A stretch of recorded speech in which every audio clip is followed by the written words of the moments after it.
Lehen erran dugun bezala, gaurkoan ere liburu bat izanen dugu eskuartean, baina gaurkoan gainera liburu serio bat, ez artea eta gauza horiek, baizik eta politika zarituko gara gaurkoan. Izan ere, Iratzar Fundazioaren Iparrorratza bilduman bi ale gehiago ditugu orain, bi ale gehiago bilduma honetarako, eta, bi liburu horietako batean parte hartu duen Lur Albizu Nafarroako sortuko arduradunarekin egonen gara, eta bi liburu hauek zehazki Barbarak eta Zibilizatuak, hori bat, eta bertzaldetik gureak ere badira, hori xen bigarrena, justoretan parte hartu du, Lurrek hemen txenduguna, atxaldeon Lur. Arratsaldeon. Mil esker gurean egoteagatik. Bi liburu atera dituzue, zuk eskuartean duzu, hain zuzen ez zuk parte hartu duzun hori, baina lehen ikasiko naiz bertzearen inguruan, Barbaroak eta Zibilizatuak Euskal Gatazkaren eskuliburu materialista. Kasi nada. Ibai Atutxa Ordeñanak idatzitakoa, eta bertan nola sinopsia irakurri izan dudana, hor erraten du zerbait, nola Euskaldunen basakeria edo basatze prozesuaren inguruan solasten dena. Konta iguzu, zer kontatzen demen gutxi gora bera? Horrela orokorrean eta spoiler handirik egin gabe, eta gainera Ibai Atutxak ere asko esplikatzen duelako, eta nik ere ez dudalako parte hartu prozesu horretan. Ibaik egiten duela Euskal Herriaren eta Euskaldunaren figura nola joan den aldatzen edo barbaro bezala nola eraiki den irudi hori denboran zehar, eta Euskal Herriaren inguruan ere egiten du irakurketa bat, azpitituluan esaten du, Euskal Gatazken eskuliburu materialista.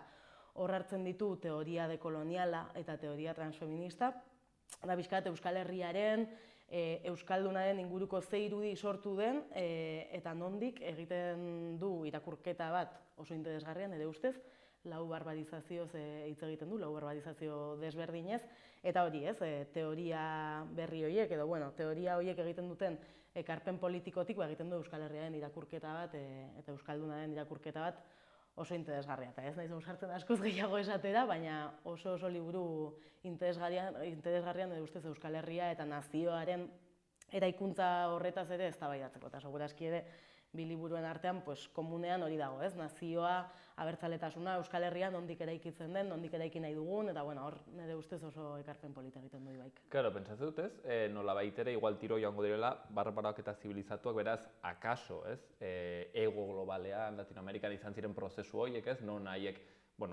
retratatzen dire, bertzea bezala, alteritatea, barbaroak bezala, ezin zibilizatuak, eta alako zerbait ere gertatu dela nonbait Euskaldunekin, alako zerbait, ezta? Bai, eta horre garai desberdinetan ere kokatzen du, Euskaldun terrorista, Euskaldun barbaroaren inguruan ze irudi egin denoen arte, eta gainera, talkan nolabait zibilizazioarekin, zibilizatuarekin, eta nik uste justo aste hauetan ere Irulegiko eskuaren horrekin ere badaudela beste batzuk, ez hain barbaro, ez hain zibilizatu, badagoela irakurketa bat oso interesgarria, eta bai, dekolonialitatearen ekarpen horiek hartzen ditu, eta transfeminismoarenak ere bai, nik uste oso joste polita egin duela Ibaik.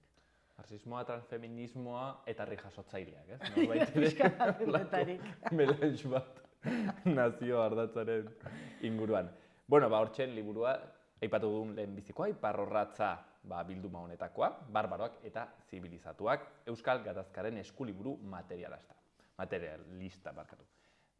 Interesgarria, seguro, behintzat buruari eragiteko ideia aparrastada bat, eta bigarrena, justo zuk Lur Albizu eta Eraitz Saezde Egilazek egin duzuen, liburua, gureak ere badira, desira, boterea eta epika. Hauxen, justo eskuartean duzun liburu aski ederra hau, desirarekin ja jokatu duzu hortik pentsatzen dut estetika aski ederra horrekin.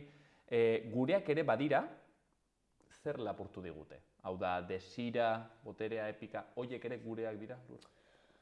Bai, egiten dugu nolabaiteko ibilbide bat, egia da, Eraitz eta biok duela hilabeteak eta urteak hasi ginela asko hitz egiten, gustatzen zaigulako asko eztabaidatzen, eta gure artean ere ezin egon oso konpartitu batzuk edo zalantza oso konpartitu batzuk genituela politikagintzaren inguruan, militantziaren inguruan, eta bai sintesia nolabait bada, gureak ere badira, desira, boterea eta epika, hiru ardatz nagusi horietan bai iruditzen zaigulako nahi genuela horietaz hitz egin, ardatz oso garrantzitsuak iruditzen zaizkigulako politikan eta bizitzan orokorrean, eta horietaz hitz egin nahi genuelako beste buelta bat eman, ideia batzuk eman, probablemente, hausnarketa batzutarako, eta ibilbide bat egin liburu honekin. Nik uste gureak ere badira hori badela, modu bat esateko hiru ardatz horietan guk ere badugula zer esana eta zer egina, bai, boterearen edo zentroaren disputa horretan edo lehia horretan, hau oso orokorrean. Claro, pentsatzen dut, orain entzuten da, noizbehinka analisi politikoetan eta pixket kapitalismoak, ultraeskuinak eta pixket hartu duela justo epika hori, eta nolabait ere relato transgresorena hortik etortzen dela, ultraeskuina dela hemen, politikoki ez dena zuzena, apurtzailea, gu gara askatasunaren aldekoak eta barrez, eta pentsatzen dut hortik egin duzuela aldarrikapena, hau gurea ere bada, ezta? Bai, egia da guk egite ditugun hausnarketak direla gehiago igual emantzipazio mugimenduen edo ezkerreko mugimenduen tan dauden ideia batzuen inguruan, hau da, desira adibidez, desirari ez diogu ematen pisu espezifiko bat eta ezkerrean ere arrazionaltasuna eta ideia abstraktuen mundua, arrazoiarena beti izan da oso importantea edo balioa eman zaiona, baina aldi berean esaten dugu, baina ezkerreko mugimenduek eta emantzipazio mugimenduek, askapen mugimenduek desira izan dute erdigunean.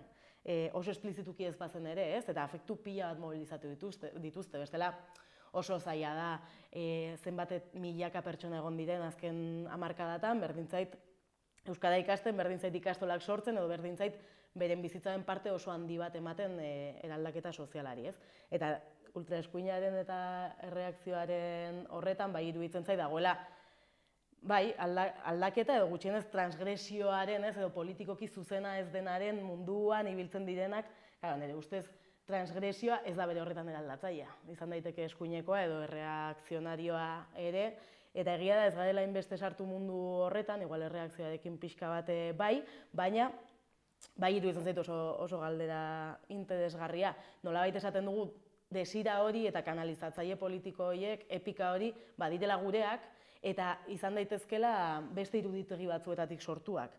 Epika zer da, Zer da, beti da handinaia, beti da epika hitz egiten dugunan Euskal Herrian zer etortzen zaigu buruta, Da iragan oso mitiko bat, igual, nostalgian edortzen gara askotan, mobilizazio oso handiak, indarra, maskulinoa izan daiteke ere bai, iluna, indar handia erakusten duena beti, eta guk esaten dugu,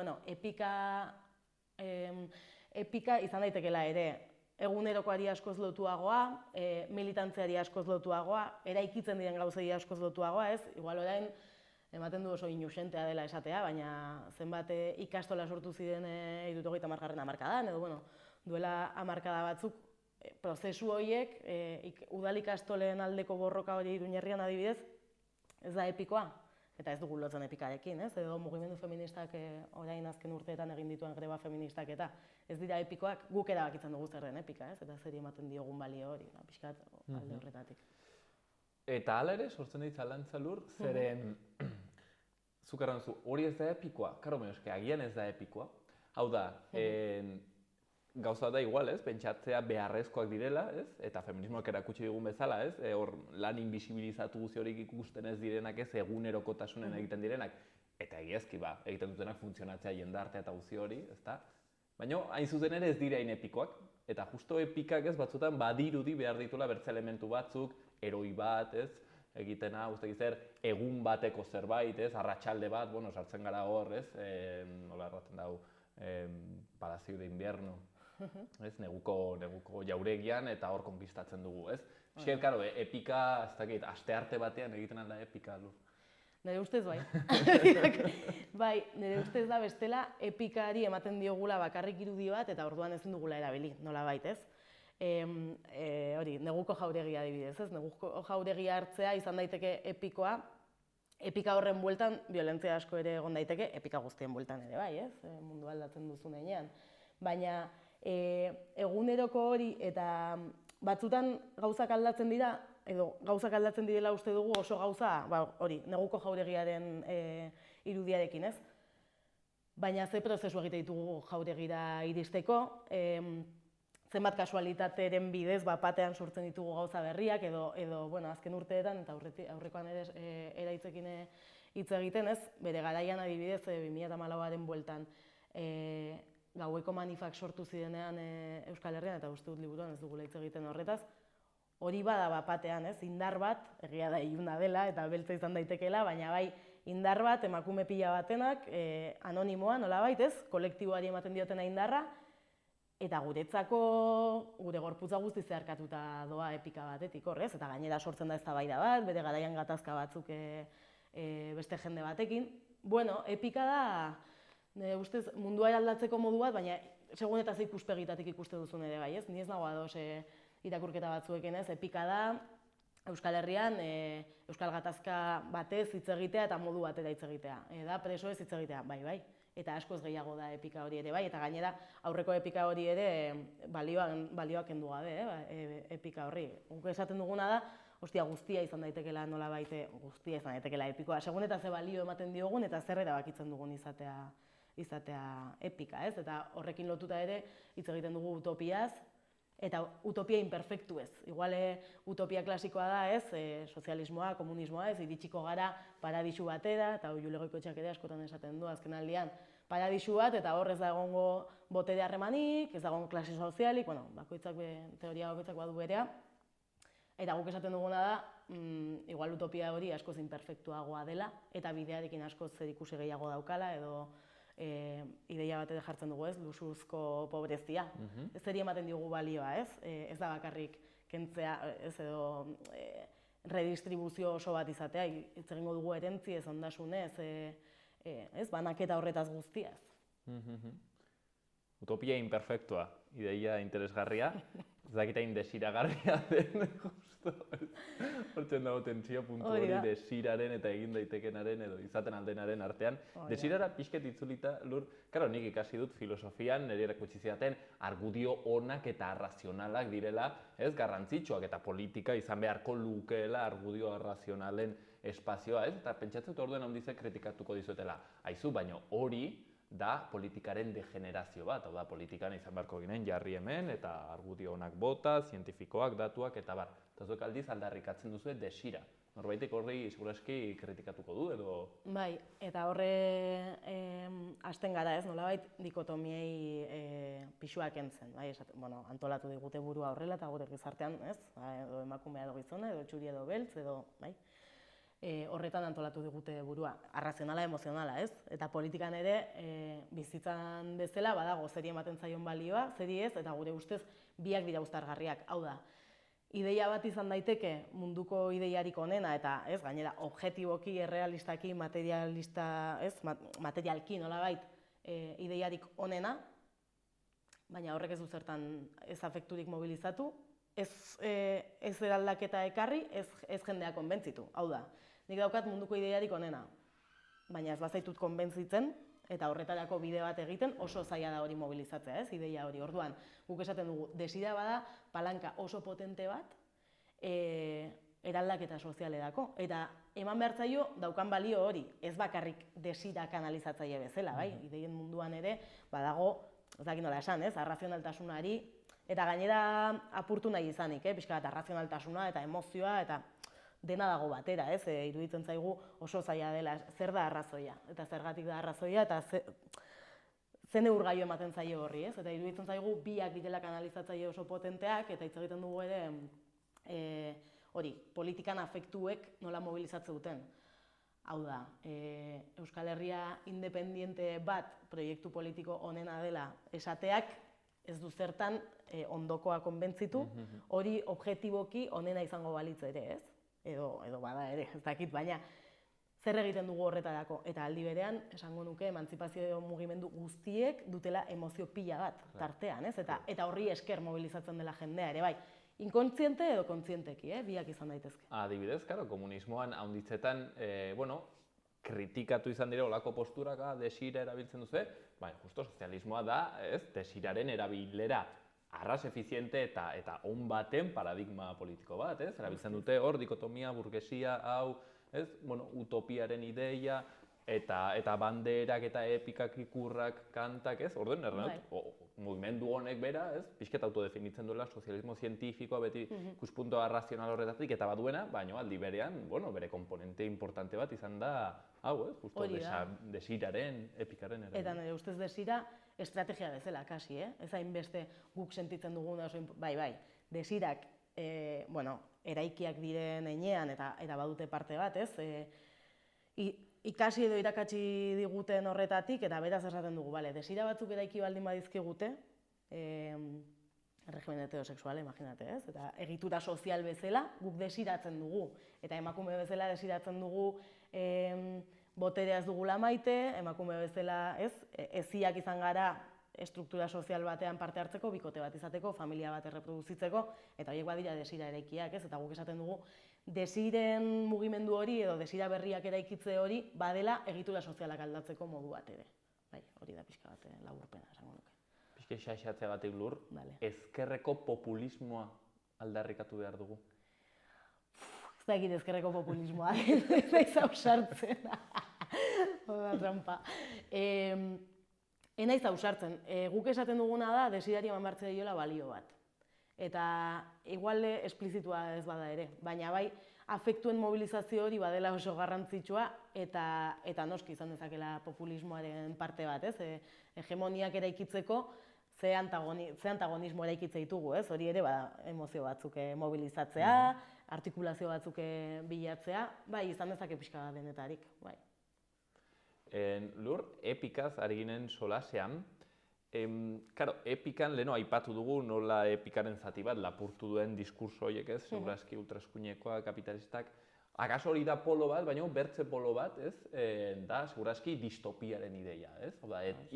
Epikarik ez dagoela, beti botatzen dute esaldia gerora begiratuz ilun baitago dena, dela txilmafiaren, ez? Esaldi hori, eta segurazki, dela retratu bat edo reflejo bat, ez? Jende handitzen sentitze batena, ez? Orduan, bi polo horien artean, nola sortzen aldugu epika, azpiko jendeak momentu honetan 2022an ilun dagoela, ez? Geroa, ze epika dugu? Horre distopiez eta, pixka bat egon ginen begiratzen Martorellek egin zuen duela gutxi liburu bat, gehiago egiten du telesaien eta fikzioaren ibilbide bat, eta berak esaten du distopia orain modan dagoela, edo fikzio pila batean agertzen zaigula, ez kasi errealitate bezala, eta utopiak agertzen direnean ere horiek direla utopia fallidoak nolabait, ez? Funtzionatzen ez dutenak, orduan mundua badoa amaiera batera, eta justo epikaren, epika edo, ez da ezer amaitu kapituluaren hasieran hitz egiten dugu, ez? Zombiak eta darbakarrak, apokalipsiaz.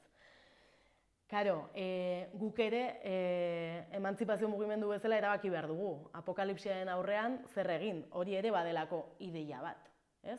Egia izan daitekeena, baina guk esaten dugu, karo, horrek mobilizatzen ditu afektuak edo ez. Eta gaina kapitalismoak berak ere ez, sortzen ari da kapitalismoa bera subjektu batzuk oso zaurgarriak, oso prekarizatuak, etorkizuna ez dutenak ikusten eta etxipenaz ere hitz egiten dugu liburuaren hasieran, ez dakigulako zer gertatuko den, ez? Eta oso epe motzerako planak egiteak hasi ezinezko bilakatu zaigu, orduan apokalipsia eta distopia egunerokoan daude, ez? Eta subjektu zaurgarri prekarizatu horiek, osasun mentalaren fenomenoa esan behar nuen, baina ez, osasun mentalak ze pisu hartu duen azken hilabetena ez da kasualitatea, ez? Eta belaunaldi batzuk nola ari den kolpatzen, ez? Errealitate hori gure inguruan eta asko nabaritzen da hori, ez? Orduan, gure ustez emantzipazio mugimenduen ardura bada nolabait. Gauza bat da mundua oso gaizki joatea, ez? Eta gauza bat da, adibidez, krisi klimatikoak eta ekartzen dizkigun, edo ekarriko dizkigun ondorioak, krisi energetikoa, elikadura krisia, ze ondorio dituzten gugan. Baina beste gauza bat da, erabakitzea mundua bukatuko dela. Ze hori izan daiteke reakzionarioa ere, reakzionarioa, ez dakit, edo etxipenari ematen dio bide, eta orduan ezkerreko militante bezala gure ardura iruditzen zaigu badela, ez? Eta horregatik igual utopiak dira imperfektuak, eta igual, ez? Karo, ze gure ikuspegian zeruan zer daukagu, ze konsumitzen dugu, zenbat energia konsumitzen dugu egunerokoan, nolako etxeak izango ditugu, ez? Karo, orain esatea etxe batean biziko garela ez dakitzen bat heldu, ez dakitzen bat umerekin eta beste harreman sozial batzuk eraikiko ditugula eta kotxe bakarra izango dugula, zer da, distopikoa da edo desira baten bidez eraikiko dugu, ez? Eta nire ustez munduaren amaiera hori ere bada ideia bat ez duena uzten mobilizatzen eta seguraski depresio orokor horretan ere lagundu dezakena. Horrela, bueno, guk problematizatzen ditugu kontuak eta gero norberak ere ikus dezala ze pentsatzen duen. Interesgarria hortzen ez, adar bakarra eta zombien artean, aber ze gauza ez mitologiko. Bai, guk, da pixka bat provokatzailea izenburu bezala, ez? Asko hitz egiten da apokalipsiaz eta munduaren amaieraz, eta guk esaten dugu, igual ez dela existitzen. Listo, ez dugu adar bakarrez eta zombi ez hitz egiten, baina bai, ez? Eta distopietan ze irudi ditugun, nola bukatuko den mundua, eta gure ustez galdera ezin da izan mundua nola bukatuko den, baizik eta zer egingo dugun, mundua edo giza espezia, zer egingo dugun horretarako, ze ideia berri produzitu behar ditugun, helduleku batzuk izateko bizitzan, ez? Jo Herrerok erraten zuen, hain zuzen ere, hoixen, ez? Justu ditugula justu zuk erran duzuna, distopiak eta utopia fallidoak, ez? Eta beti bukaeran, hau da, funtzionatzen dutela edo katastrofea, baina ez dagoela, ez? Epikarik, ez dagoela pelikularedik agertzen dena adibidez borroka klimatiko bat, edo asambleak, ez? Hori agertzen duten seriak eta dokumentalik ez daudela, beraz. Galdetu nahi nizun baitere, ezakit berze mito bat den edo ez, edo mantra bat edo ez, hain zuzen ere, zuek jorratzen duzu pixket desiren kontua, desirak mobilizatzeko, azkenean ari zarete pentsatzen jendartea berdela mugitu, ez? Eta ez dakit mantra bat den, jendartea desmobilizatuta dago, hau da, entzun dugu, ez, handitzetan, pixket neoliberalismoaren, ez, gau luzea erraten den horren ondotik, komunitateak hautsita daudela, gaztek ez dutela nahi parte hartu, eta, ez dugula interesik politikan, ez dakit, hala ikusten duzu Lur? Nire ustez ez. Batetik, gazten ideiarekin iruditzen zait badela oso argudio esaldi erabilia estereotipatua, batetik, iruditzen zait importantea. Bestetik, pixu demografikoan ere zahartzen ari den herri bat gara, eta orduan pixu espezifikoa gazteena askoz txikiagoa da, eta hori errealitate bat da, eta horrela landu behar da, ez? Lagun batek esaten zegoen duela gutxi, eske duela 25 urte 10.000 gazte izan zitekezkenak, aurten 2.500 baldin badira, pixu berdina daukate, bai? Eta guretzat da oso handia izan behar da guztia, hori. Eta gure ustez gazteak dira gizartearen ispilu, edo gara, ez dakit, pluralean hitz egin behar dudan edo gu horretan dagoen, baina gizartearen ispilu dira eta isla dira, ez? Eta uste dute horre hitz egiten dugu, ez? Kritika egiten diren gizarte likidoa eta harreman likidoak, eta, hori ere erlatibizatzen dugu eta desmobilizazioarekin. Karo, asko aniztu da. Zenbat informazio jasotzen dugun, egunerokoan, eta hor azelerazioaz ere hitz egiten dugu lehenengo kapituluan, etxipenaz hitz egiten dugunean. Zenbat informazio daukagun, nola harremantzen garen sare sozialen bidez, ze beste mundu dauden hor.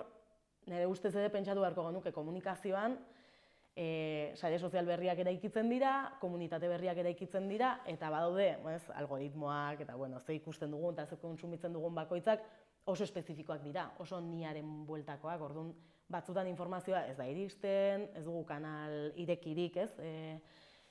Gizarte osora iristeko esango nuke, eta iruditzen zait mobilizazioa anitzagoa dela, beste modu bat ere egiten dela, hau da, borroka gehiago daudela piztuta beste modu batekoak, berdin zaite, azken urteetan Nafarroan esango nuke, mugimendu antirrazista bere koordinadora berriarekin, eta, egin duela ibilbide bat, baduzu borroka feminista, baina badituzu lan gatazka pila bat piztuta eskualde desberdinetan.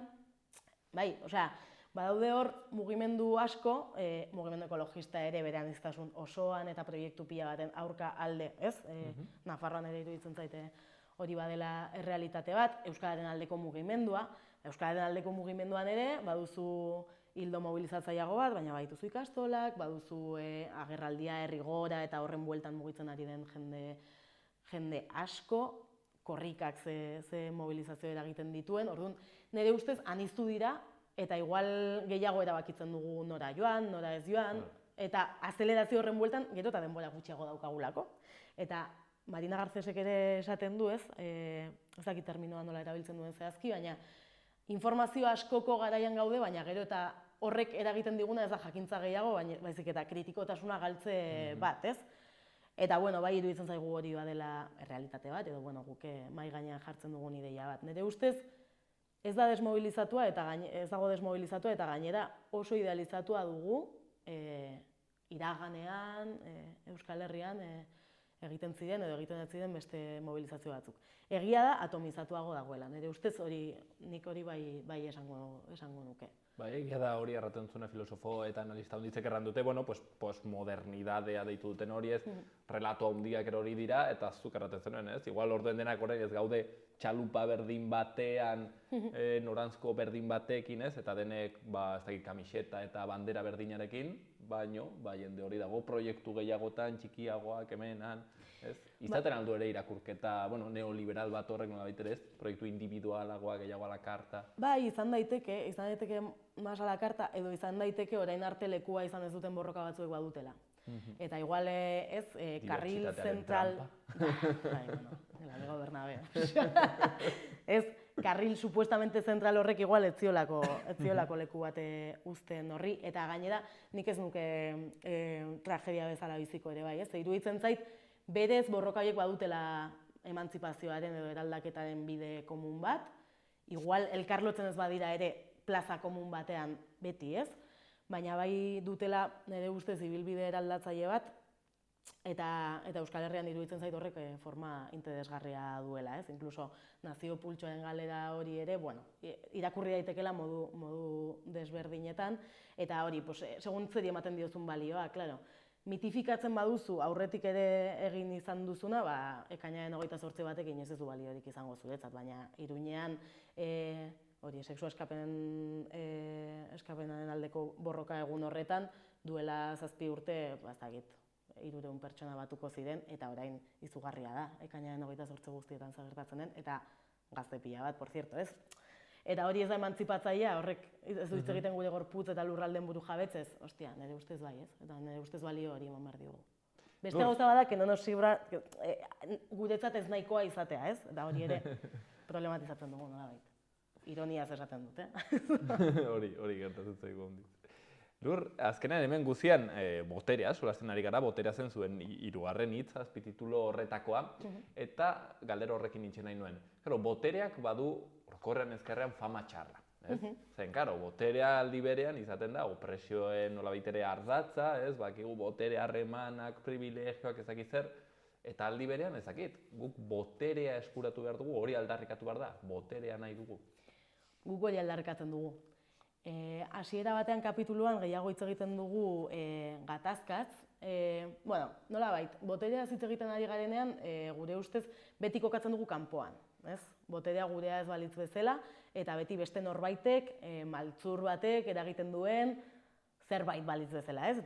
Eta oso kontrakotasun batean, eta iruditzen zaite, ezkerrean ere oso ohikoa den postura dela. Guk esaten duguna da, gatazka badela oso hitz, palanka, ardatz, interesgarria botere berriak sortzeko, gatazketatik ere eraikitzen ari garelako, eta hor problematizatzen dugu igual gatazkari beti ematen zaiola oso dimentsio handia, eta horre violentzia simbolikoaz asko hitz egiten dugu, ez? Zer da normaltasuna, zeri deitzen diogu bakea eta zergatik, ez?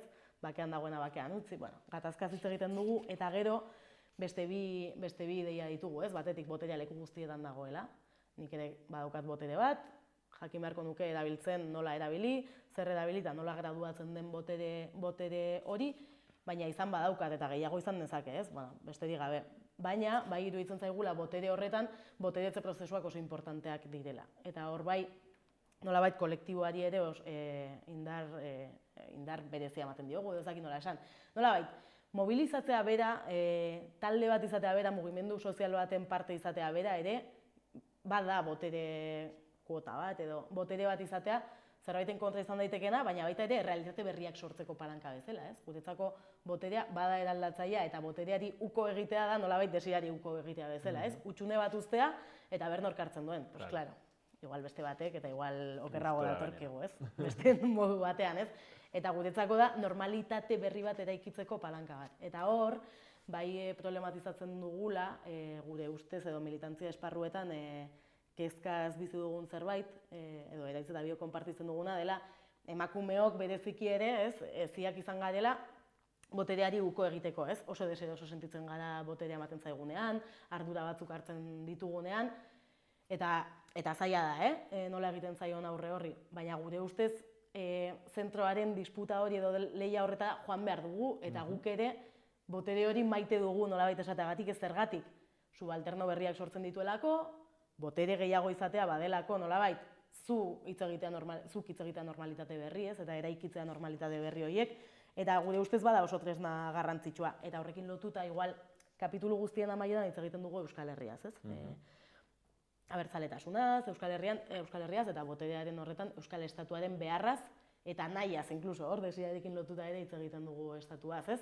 Euskal Estatua behar ditugulako instituzionalizazio edo estatugintza prozesu batzuk boteretuko gaituzenak eta gizarte bezala eraldaketa sozialerako palanka izango direnak. Ez du ematen, baino hau guzia, oraindik ere sakonago solasten da, liburu horretan, liburu aski interesgarri honetan, erratak genuen, hau berez Wordean 40 horri direla, baina liburu honetan batzuk gehiago, aski, hementxen objektu ederra.